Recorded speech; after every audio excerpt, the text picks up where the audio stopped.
Srimati Harsimrat Kaur Badal ji. Thank you, sir. Sir, I stand here today on the 75th year of our democracy in this parliament, probably the last day in this August House, in the four walls of this August House. I stand here as a woman that represents 50% of your population. I come from a minority community, which is only probably 1.7% of the total 20% of the minority community. And I represent the backbone of this nation, the farming community, coming from the state of Punjab, which brought around the Green Revolution and fed the millions of hungry and needy people for the last 50 years of this country since its freedom. Sir, I would also like to say that this small community made the largest sacrifices for our freedom struggle.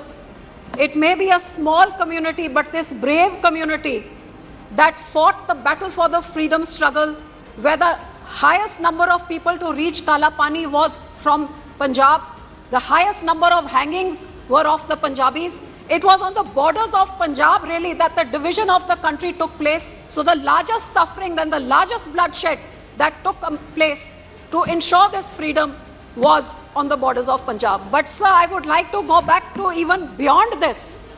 350 years ago, sir, our ninth Guru, Shri Guru Tegh Bahadur Sahib, known as the Hind Ki Chadar, the only example in the world where an individual of one community walked all the way to Delhi to get martyred, to sacrifice himself to save a minority community, the Kashmiri Pandits of Kashmir.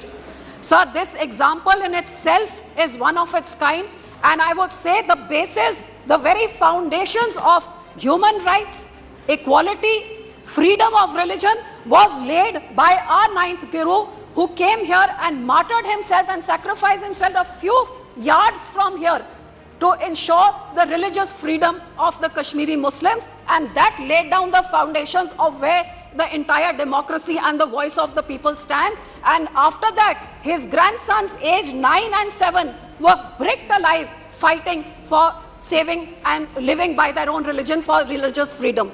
So sir, first of all, I would like that this House should altogether unanimously give homage to our ninth Guru, the Hind Ki Chadar, who laid the foundations of democracy 350 years ago. And it would be befitting, sir, if this government would actually dedicate this old parliament as we shift to the new parliament to Hind Ki Chadar, so that the teachings of our ninth Guru may be followed in the times to come. Sir, in the same way, I would like to also say that I am the proud granddaughter of a grandfather, Sir Surjit Singh Majithia, who was a member of parliament from the first, second and third parliament here as defense minister. And after that, sir, I had the honor of being the daughter-in-law of Sir Prakash Singh Badal, who was in the 6th parliament here, and someone who walked on the ideals of our great gurus and for parliamentary democracy in true letter and spirit.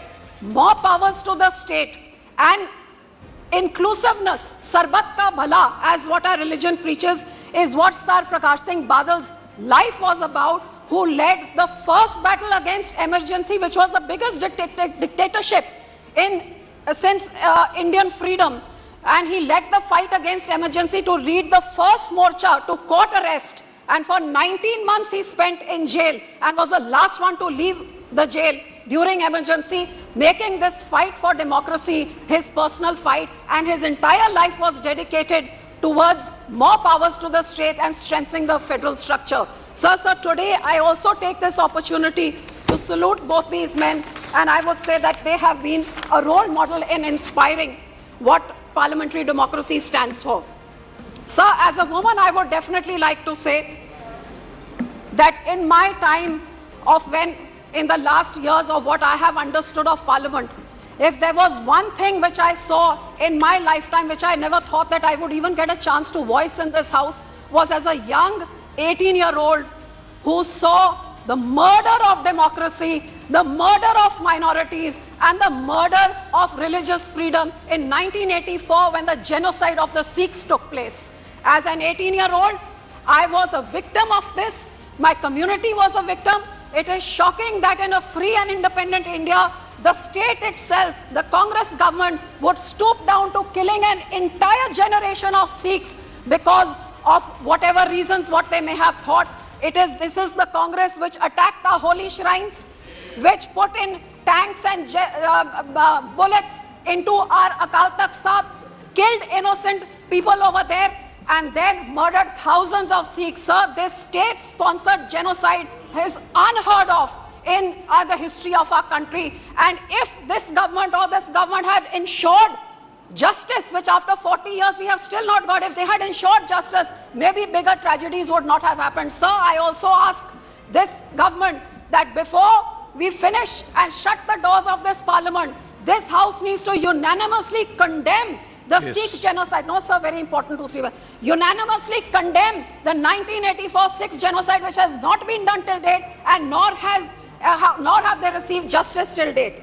Sir, secondly, I would like to point out that women reservation bill must come in. Sir, in our first parliament, in the first Lok Sabha, sir, there were 46%.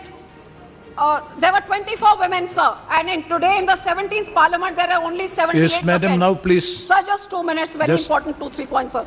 Sir, in the first election of our country, 46% women turnout, and now 67, even more than the men.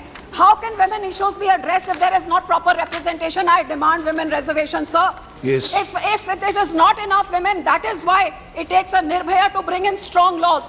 That's why our women wrestlers who bring laurels to the country have to fight for months to get justice, and that is why a horrific Manipur incident of atrocity on a women, a no confidence motion has to come in to make this government speak. I think, sir, more women are needed in this parliament. Thank you very much. And sir, lastly, I would like to say, for the farmers which I represent, which feeds this entire nation, sir, it is time we stop making hollow promises about doubling farmer income. But it's time that we ensure that farmer, I come from the state which has fed this nation. Sir, today the farmer has lost his water. His ground is contaminated. So he cannot feed his children. He cannot educate his children. He cannot have health benefits. Sir, 2 minutes. Sir, 2 minutes, sir. No, please. Sir, no, please. Sir, just 1 second. No, already you have to take more than 8 minutes. I'm concluding, sir. Sir, today, आज हमारे किसान के पास, sir, ना तो उसके लिए health के लिए, इलाज के लिए पैसे, ना बच्चों को पढ़ा सकता है. आज मौसम के करके उसका इतना बुरा हाल है, वो खुदकुशी कर रहा है. सब कुछ ना कुछ किसानों के बारे में सोचा जाए. उनको इस बदतर हालत में 75 साल के बाद डबल फार्मर इनकम का स्लोगन नहीं, लेकिन उनके जेब में कुछ पैसे पहुंचे ताकि वो भी आत्मसम्मान से ये नए भारत में आत्मनिर्भर होके अपने खानदान का ख्याल रख सके. Thank you.